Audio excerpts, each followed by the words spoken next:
when I spent summers between college and high school and making a living and trying to pay some of those college bills, working as a swim coach. And I coached all kinds of kids on various different teams, and I worked with the little itty-bitty ones just learning, and the high school age swimmers that were ending up going to Olympic trials, and the weekend warriors at the Y just trying to keep in shape. I worked with them all. But what I really loved was working with brand new swimmers, teaching them the strokes, teaching them the fundamentals. And like most coaches, it took me a little while to figure out how best to teach each one of those strokes. Because of the competitive strokes, freestyle, backstroke, breaststroke, butterfly, they each have their own little intricacies of how they work. The hardest of those to teach is the breaststroke. It's also the hardest to learn. Freestyle and backstroke follow the kind of same rhythm, and butterfly uses kind of the natural movements like a dolphin does. But breaststroke is a completely different beast. And it is a beast. There's this rhythm that makes no logical sense, and your body's all spread out and flat, and your knees are moving in ways they shouldn't be able to move, and you're pushing water around in ways you shouldn't be able to push water around. It's kind of messy. And teaching someone the breaststroke, well, that's messy too. So like all good coaches, I started with the kick. But I tried to tell the kids how to do a kick. I would lean over the edge of the pool and say, first, you pick up your feet, then you turn them to the side, and then you whip them around and together. And in their little colorful caps and fogged up goggles, I could see their brows furrowing, and I could see them squinting and looking at me like, huh? So then I'd do what I had seen coaches do before. I'd put out my arms and pretend they were my legs, and I'd say, you pull your feet up, you turn your feet out, you whip them around and together. And all those little kids would let go of the lane line and move their arms and legs around, trying to mimic what I was doing, and nearly drowning and have to save them. So I realized, okay, this isn't going to work.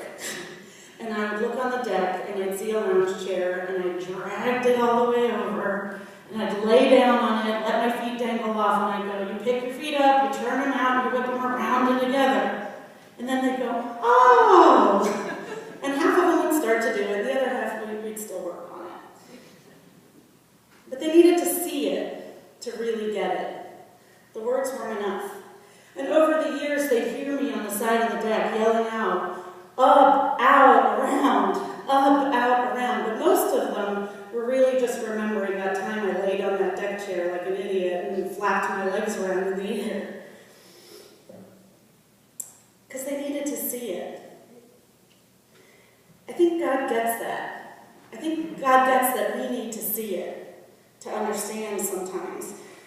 And I sometimes wonder if that's one of the reasons why God became human and came to the earth to walk around with us, to show us what God had been trying to say all that time with the prophets.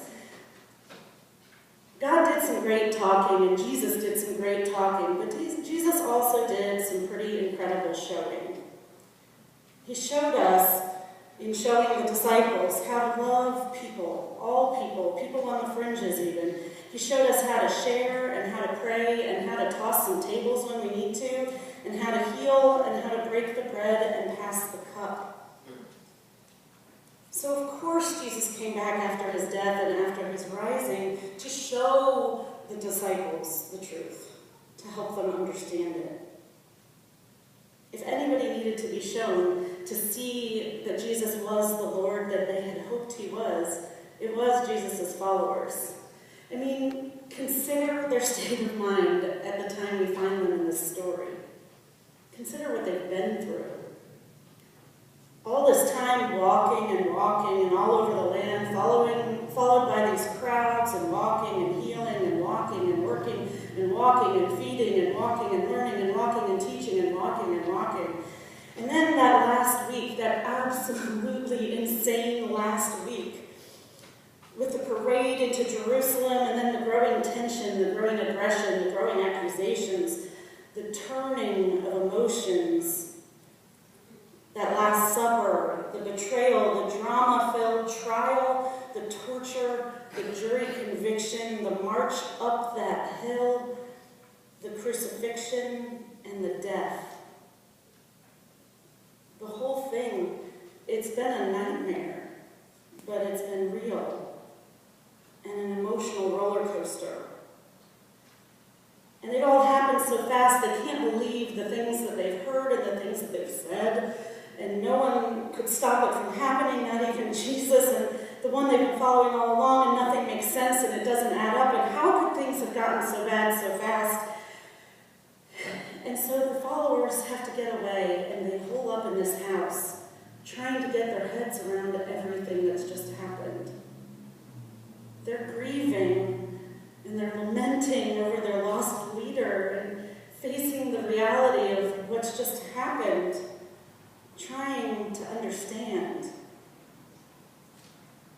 And certainly they can't deal with those comments and questions that await them in the crowds or in the quiet passerbys outside. What could they possibly say about any of this? So they hid away. They close the doors and try to make sense of it all, to understand it. And in that place, that's where Jesus shows up. And he speaks to them, and he offers them peace. Can you imagine how their heads must have been spinning? Can you imagine how confused and shocked they must have been? No one said a thing. And so then Jesus shows them his wounds, and suddenly they get it. They rejoice. They get it finally. They didn't believe until they saw. And Thomas missed it. We don't know where he was, but he wasn't in that room. Maybe he was off alone in prayer. He was off grieving privately. Maybe he just needed to get a walk and some fresh air. And maybe he was out looking for snacks. I don't know. But he missed it. So they come and tell him all about it, and he rejects the idea. You guys are nuts. There's no way. Thomas isn't falling for it. So he tells them he needs to see it to believe it. And because of that, for the rest of history, he gets labeled a doubter. Doubting Thomas, we call him. But I've got to tell you, I think he gets a bad rap. I don't think Thomas is a doubter at all. I think he's kind of realistic. I think it would be more fair to call him appropriately skeptical Thomas, or exercising due diligence Thomas, or normal human reaction Thomas. Because what these disciples are telling him is wild. That Jesus appeared, all wounds and all, telling this story, it doesn't make sense. It is wild stuff. So Thomas just says he needs to see it. He needs proof. And Jesus shows up again. A week later, he shows up. He shows Thomas the side. He shows Thomas the hands. He even offers to let him touch these wounds. Jesus shows up to show Thomas the truth. And then Thomas believes. Like Mary Magdalene before him, who stood in the garden talking to Jesus and didn't understand until Jesus calls her by name, Mary. And then like the disciples who then Mary tells about Jesus, and they don't believe her until they're in the room with Jesus themselves.